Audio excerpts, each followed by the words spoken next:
नमस्कार दोस्तों, स्वागत है आप सभी का जैसा हो ऑनलाइन क्लासेस पर। दोस्तों, छत्तीसगढ़ भूगोल के आज की क्लास में हम छत्तीसगढ़ के मैदान एवं बेसिन के बारे में डिस्कस करेंगे।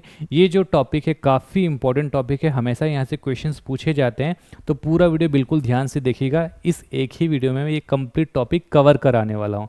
अगर आप घर बैठे छत्तीसगढ़ जीएस की तैयारी करना चाहते हैं तो छत्तीसगढ़ जीएस का अपडेटेड क्लास आपको 33 जिले के अनुसार न्यू अपडेटेड वीडियोस और पीडीएफ मिल जाएंगे। इसके लिए आपको प्ले स्टोर पर Ajay Sahu online classes type करके हमारा मोबाइल एप्लीकेशन डाउनलोड करना है। यहाँ पे आपको छत्तीसगढ़ जीएस का न्यू पैकेज मिल जाएगा। अधिक जानकारी के लिए आप इस नंबर पे कांटेक्ट कर सकते हैं। ये हमारा कॉलिंग और व्हाट्सएप दोनों सेम नंबर है, यहाँ पे आप संपर्क कर सकते हैं। तो टॉपिक शुरू करेंगे आज का। सबसे पहले हम पढ़ेंगे छत्तीसगढ़ के मैदानी क्षेत्रों के बारे में। तो मैदानी क्षेत्र को समझने के लिए आपको मैदान को समझना होगा। आप सभी को मैदान के बारे में वैसे पता तो है ही, लेकिन आज हम पहले मैदान का जो भौगोलिक परिभाषा है वो हम समझ लेते हैं। तो जो भूपटल का सबसे ऊपरी भाग होता है, जिसकी आकृति एकदम सरल स्पष्ट होती है, सीधी सपाट समतल। ठीक है, भूपटल में तो अलग अलग आकृति के आपको चीज़ें दिखेंगी, जैसे पहाड़ पठार। तो यहाँ पे जो सबसे समतल और समुद्र तल से इसकी ऊंचाई की हम बात करें तो समुद्र तल से मात्र 150 मीटर जो ऊंचा समतल सतह वाला निम्न ऊंचाई वाला क्षेत्र होता है उसको हम मैदान कहते हैं। तो ये मैदान की एक परिभाषा हो गई। छत्तीसगढ़ के प्रमुख मैदानों में आज हम क्या क्या पढ़ेंगे, तो ये 8 जो मैदान है उसको हम पढ़ेंगे, जिसमें सबसे पहला है आपका छत्तीसगढ़ का मैदान। ठीक है, छत्तीसगढ़ के नाम से ही इसका मैदान का नाम है छत्तीसगढ़ का मैदान। इसको महानदी बेसिन के नाम से भी जाना जाता है। छत्तीसगढ़ मैदान जो है छत्तीसगढ़ के मध्य में स्थित होने के कारण इसको छत्तीसगढ़ का हृदय स्थल भी कहा जाता है, और यहीं पर सबसे ज़्यादा धान की जो खेती भी की जाती है, इसलिए इसको मध्य भारत का धान का कटोरा भी कहा जाता है। डिटेलिंग में आपको एक एक करके समझा दूंगा, अभी मैं आपको नाम पढ़ा देता हूँ। दूसरा है आपका शिवनाथ पार्क का मैदान। ये जो शिवनाथ पार्क का मैदान है वो शिवनाथ नदी के आपका राइट में, सॉरी लेफ्ट में, लेफ्ट मतलब पश्चिम में। ठीक है, इसी तरीके से लोग कंफ्यूज भी हो जाते हैं पूर्व पश्चिम लेफ्ट राइट में। जनरली लोग दिशा में कंफ्यूज होते हैं, तो आपको लेफ्ट राइट से याद रखना है। शिवनाथ नदी के लेफ्ट में ये है आपका शिवनाथ पार्क का मैदान। उसके बाद है आपका शिवनाथ महानदी दोआब। शिवनाथ महानदी दोआब, दोआब का मतलब होता है दो नदी के बीच का क्षेत्र। तो यहाँ पे नाम से स्पष्ट है शिवनाथ और महानदी। तो ये जो मैदानी क्षेत्र है वो शिवनाथ और महानदी के बीच का क्षेत्र है। फिर उसके बाद है आपका महानदी पार का सकरा मैदान। ठीक है, ये जो हिस्सा है ये आपका महानदी के राइट में अर्थात पूर्व पर है, और ये जो मैदान थोड़ा सकरा है इसलिए आपको महानदी पार का सकरा मैदान इसको हम कहते हैं। उसके बाद बिलासपुर वाले हिस्से में बिलासपुर का मैदान है। हसदेव मांड का मैदान अगला, 7वां है कोटरी महानदी का मैदान, और 8वां है आपका बस्तर का मैदान। तो ये टोटल 8 जो मैदान है आज हम डिस्कस करेंगे। इसको मैं थोड़ा सा मैप में आपको इसका लोकेशन बता देता हूँ, तो यहाँ पे आप समझेंगे। तो रेफरेंस के लिए हम शिवनाथ नदी और महानदी को लेंगे। ये शिवनाथ नदी है और ये महानदी है। जब हम अपवाह तंत्र पढ़ेंगे तो कौन सी नदी कहाँ से निकलती है, कहाँ पर विसर्जित होती है, कहाँ पे संगम बनाती है, कौन सा जलप्रपात बनाता है, कौन सा बांध बनाता है, बहुत डिटेल से पढ़ेंगे। अभी हम सिर्फ रेफरेंस के लिए नदियों को पढ़ रहे हैं, डिटेलिंग हम अपवाह तंत्र में पढ़ेंगे।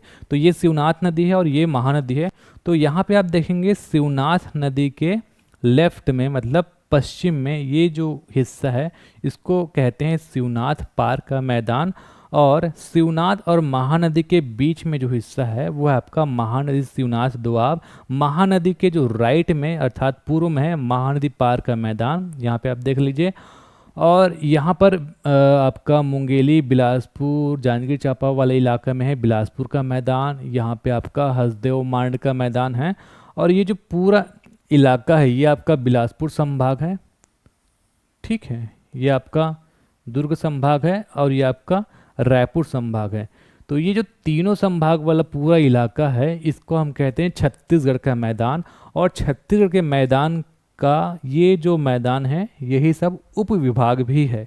ठीक है, तो पहला मैं आपको पढ़ाऊंगा छत्तीसगढ़ का मैदान, एक एक करके सबको पढ़ाऊंगा, सारे डाउट्स आपके क्लियर भी हो जाएंगे।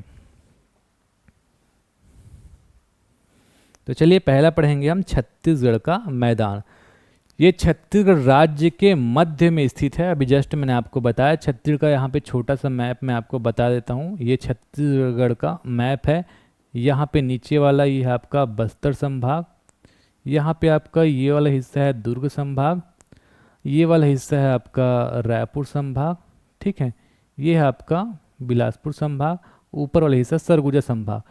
तो बिलासपुर, दुर्ग और रायपुर, ये तीनों वाला जो हिस्सा है इसको हम कहते हैं छत्तीसगढ़ का मैदान। राज्य के मध्य में स्थित है। बिलासपुर, रायपुर और दुर्ग, इन तीनों संभाग में छत्तीसगढ़ का मैदान विस्तृत है। और राज्य के मध्य में है चूंकि, इसलिए इसको राज्य का हृदय स्थल भी कहा जाता है। इसे मध्य भारत का धान का कटोरा भी कहा जाता है। धान का कटोरा क्यों?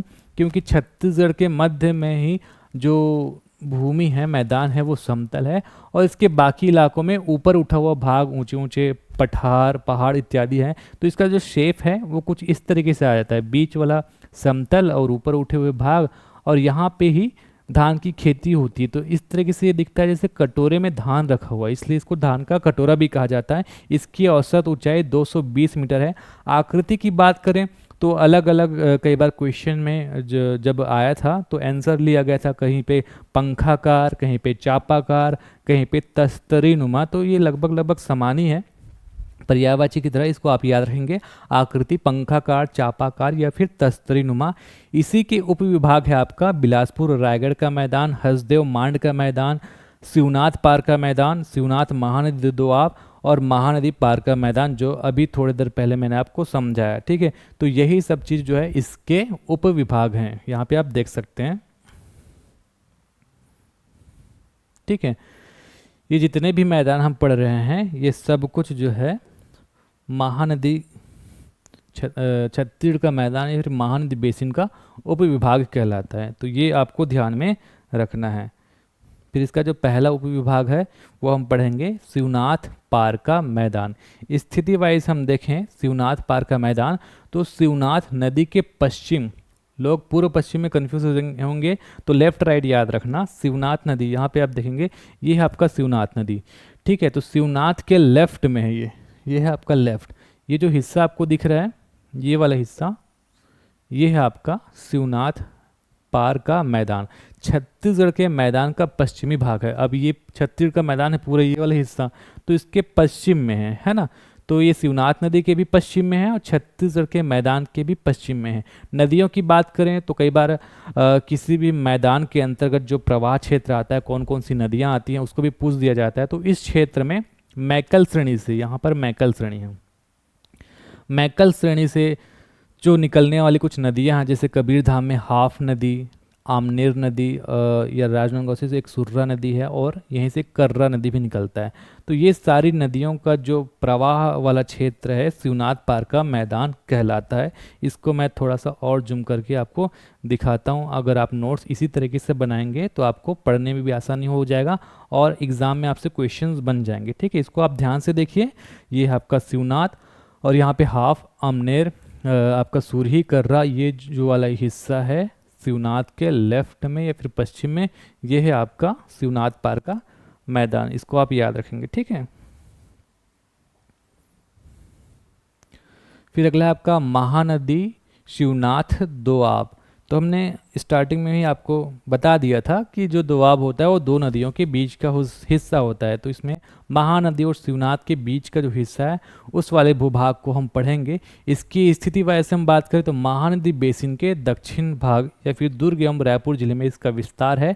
शिवनाथ एवं खारून नदी प्रवाह क्षेत्र का ये हिस्सा है। ठीक है, अगर ऑप्शन में शिवनाथ महानदी ना हो तो आप खारून ले सकते हैं। यहाँ पे शिवनाथ नदी है, ये शिवनाथ नदी है और बालों से आपका जो खारून नदी निकलता है, इसी के जो बीच वाला ये जो हिस्सा है इसको हम कहते हैं शिवनाथ महानदी दोआब। शिवनाथ खारून प्रवाह क्षेत्र के बीच वाला हिस्सा है, और यहाँ पे महानदी भी है, इसलिए इसको शिवनाथ महानदी दोआब कहा जाता है। ये आपका महानदी बेसिन के दक्षिणी भाग है, ये महानदी बेसिन है तो इसके दक्षिणी भाग में ये स्थित है। ठीक है, इसको याद रखेंगे आप। ये देखिए शिवनाथ है, खारून है, इसके बीच का जो हिस्सा है ये आपका शिवनाथ महानदी दोआब। फिर अगला आपका महानदी पार का सकरा मैदान। यह महानदी शिवनाथ दोआब क्षेत्र एवं धमतरी महासमुंद उच्च भूमि के मध्य सकरी पट्टी के रूप में विस्तृत है। सकरी पट्टी मतलब ये सकरा भूभाग है, इसलिए इसके नाम में भी सकरा जुड़ गया है। इसके पूर्व में धमतरी महासमुंद एवं रायपुर उच्च भूमि एवं पश्चिम में महानदी शिवनाथ दोआब क्षेत्र है। तो इसको देखते हैं।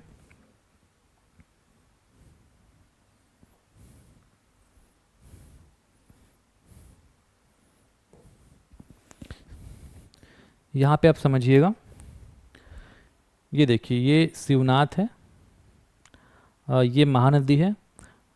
अब महानदी के राइट में और यहाँ पे है आपका धमतरी महासमुंद उच्च भूमि, इन दोनों के बीच, ठीक है, महानदी पार का सकरा मैदान। ये जो एरिया बनाया है मैंने, ये आपका महानदी पार का सकरा मैदान। महानदी पार के सकरा मैदान के पश्चिम में, सॉरी पूर्व में है आपका धमतरी महासमुंद उच्च भूमि, और पश्चिम में आपका महानदी शिवनाथ दोआब, या फिर नदी के हिसाब से देखेंगे तो शिवनाथ नदी, महानदी, इस तरीके से भी पूछा जा सकता है।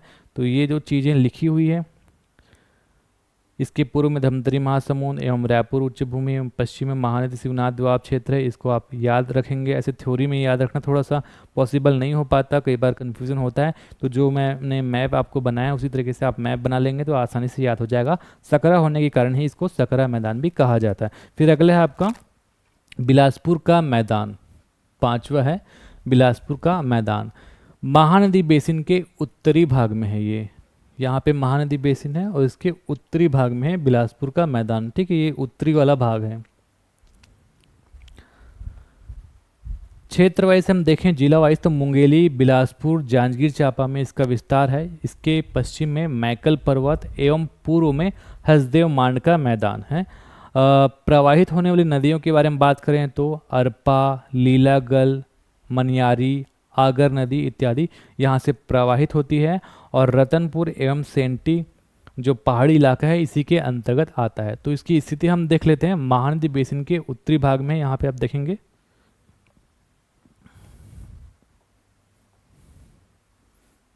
ठीक है, ये महानदी बेसिन के ये उत्तरी वाले भाग में है। ठीक है, और क्या बोल रहा है, क्षेत्र है आपका मुंगेली, बिलासपुर, जांजगीर चांपा। ये मुंगेली है, ये बिलासपुर है, और ये आपका जांजगीर चांपा। इसके पश्चिम में मैकल पर्वत श्रेणी है, आप देख सकते हैं, ये पश्चिम में है, और पश्चिम में है मैकल पर्वत श्रेणी, और इसके पूर्व में है हसदेव मांड का मैदान। ये है आपका हसदेव मांड का मैदान। ठीक है, तो बिलासपुर के मैदान के पश्चिम में क्या है, पूर्व में क्या है, ये सब भी आपको ध्यान में रखना है। कुछ इसी तरीके से जो क्वेश्चन है वो एग्जाम में पूछ लिए जाते हैं।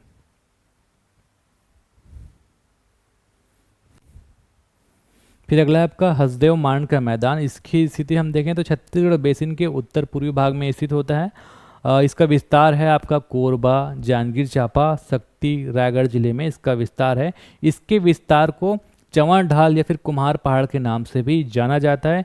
इसके विस्तार को किसके नाम से, चंवर ढाल या फिर इसको कुम्हार पहाड़ भी कहा जाता है। और चंवर ढाल पहाड़ी में ही सिंघनपुर की गुफा स्थित है। नदियों की हम बात करें तो हसदो, मांड, केलो इत्यादि नदियाँ इसी के अंतर्गत आता है। तो पहले हम थ्योरी तो पढ़ लिए, इसके बाद इसका जो मैप है मैं आपको अच्छे से समझा देता हूँ। तो ये आपका हसदेव मांड का मैदान कोरबा, जांजगीर चांपा, शक्ति, रायगढ़, यहाँ से लेकर पूरा ऐसे ये फैला हुआ है। ठीक है, कौन कौन सी प्रवाहित होने वाली नदियाँ इससे आती हैं, हसदेव नदी, मांड नदी, केलो नदी, ये इस क्षेत्र की जो प्रवाहित होने वाली नदियां हैं। इसी क्षेत्र के विस्तार को हम चंवर ढाल या फिर कुम्हार पहाड़ के नाम से भी जानते हैं, यहाँ पर आप देखेंगे। और यहीं पर सारंगगढ़ की जो पहाड़ी है वो भी स्थित है। और ये जो चंवर ढाल की पहाड़ है, यहीं पर सिंघनपुर की जो गुफा है वो भी स्थित है, रायगढ़ में ये है। अगला है आपका कोटरी महानदी का मैदान। कोटरी महानदी के मैदान को कांकेर बेसिन के नाम से भी जाना जाता है, क्योंकि ये कांकेर जिला में है। एग्जैक्टली अगर लोकेशन की हम बात करें तो कांकेर जिला के उत्तरी भाग में ये स्थित है। ठीक है, यहाँ पे देखेंगे ये कांकेर जिला है और कांकेर जिला के ये उत्तरी जो भाग है यहाँ पर ये फैला हुआ है। इसका नाम है कोटरी महानदी बेसिन, क्योंकि कोटरी नदी यहाँ से जा रही है और यहाँ से महानदी और इसी के आसपास वाला एरिया है ये बेसिन, इसलिए उसको कोटरी महानदी बेसिन। और कांकेर में ये स्थित है, इसलिए इसको कांकेर बेसिन के नाम से भी जाना जाता है। छत्तीसगढ़ बेसिन के दक्षिण पश्चिम भाग में ये स्थित है। छत्तीसगढ़ बेसिन के दक्षिण पश्चिम भाग में ये स्थित है। नदियों में आपको याद रखना है कोटरी और महानदी क्षेत्र इसी के अंतर्गत आता है।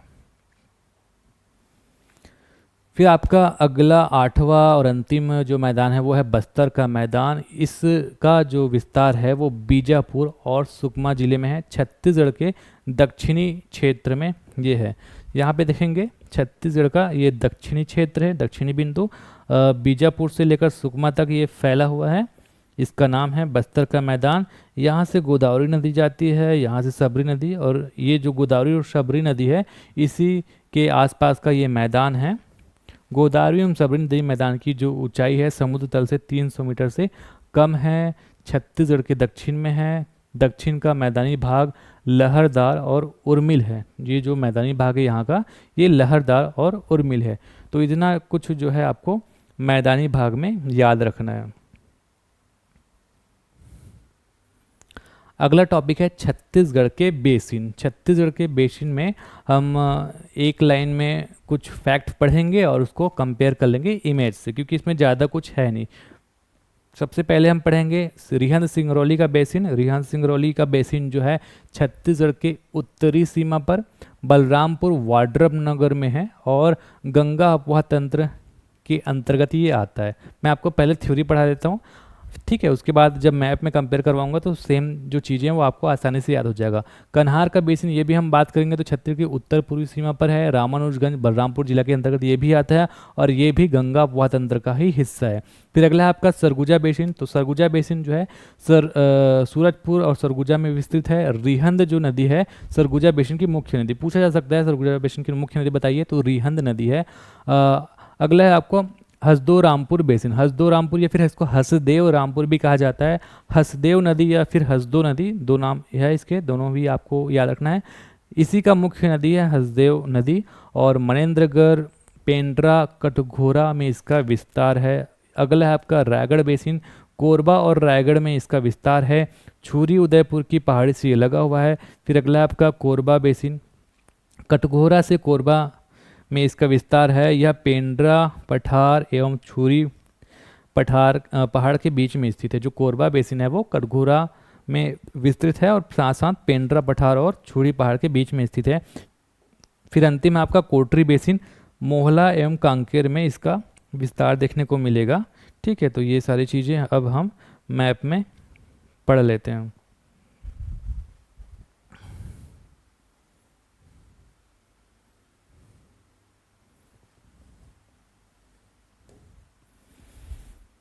ऊपर से मैं आपको पढ़ाता हूँ। यहाँ पे ये है बलरामपुर,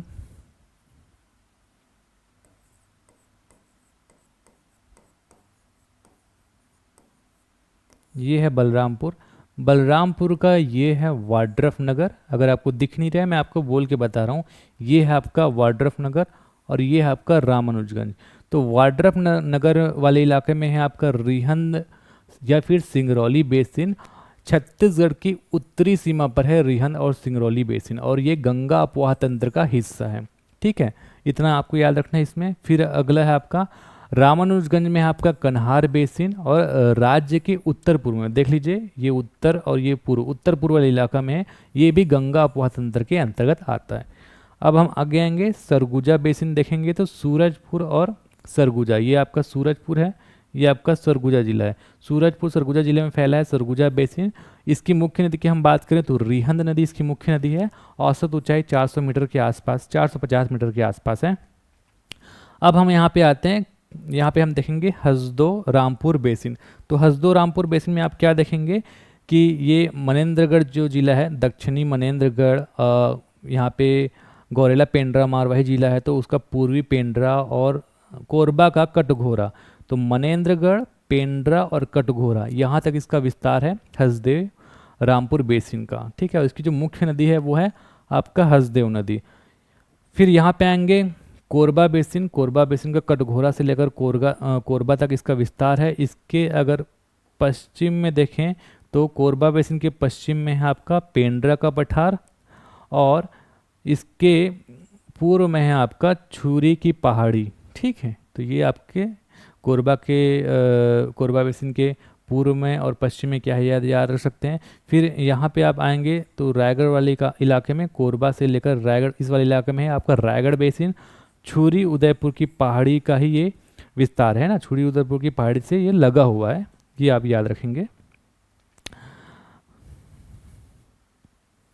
अब हम इसको थोड़ा सा नीचे करके समझते हैं। ये आखिरी कोटरी बेसिन बचा हुआ है, इसको भी हम पढ़ लेते हैं। कोटरी बेसिन तो देखेंगे यहाँ पे मानपुर, मोहला, अम्बागढ़ चौकी वाला यहाँ पे जो मोहला है, और मोहला से लेकर कांकेर। तो कोटरी बेसिन का विस्तार मोहला से कांकेर तक है। कोटरी बेसिन में आपको क्या याद रखना है, राज्य के दक्षिण पश्चिम में ये स्थित है। ये राज्य के कौन से दिशा में, दक्षिण पश्चिम में स्थित है। इसका विस्तार कहाँ से कहाँ तक है, मोहला से कांकेर तक इसका विस्तार है। तो इतना ही आपको याद रखना है, और ये सारे जो पॉइंट हैं वो एग्ज़ाम में पूछे जाते हैं, जो काफ़ी इंपॉर्टेंट है। तो अगर आपको ये वीडियो अच्छा लगा तो वीडियो को लाइक कर दीजिएगा। अभी तक चैनल को सब्सक्राइब नहीं किया तो चैनल को सब्सक्राइब करके बेल आइकन जरूर प्रेस कर लीजिएगा, ताकि आपको तुरंत नोटिफिकेशन मिल जाए जब भी हम वीडियो अपलोड करें। अगर आप इंस्टाग्राम चलाते हैं तो इंस्टाग्राम में आप Ajay Sahu online class search करके आप हमें फॉलो कर लीजिएगा। यहाँ पे हम सारे अपडेट्स डालते हैं। इसी तरीके से टेलीग्राम पे भी हम डेली अपडेट्स डालते हैं। टेलीग्राम पे Ajay Sahu online classes search करके आप हमें फॉलो कर लीजिएगा। फेसबुक चलाते हैं तो हमारा फेसबुक पेज भी है, और प्ले स्टोर से हमारा मोबाइल एप्लीकेशन आप ज़रूर डाउनलोड कर लीजिएगा। तो आज के लिए बस इतना ही। नमस्कार, धन्यवाद।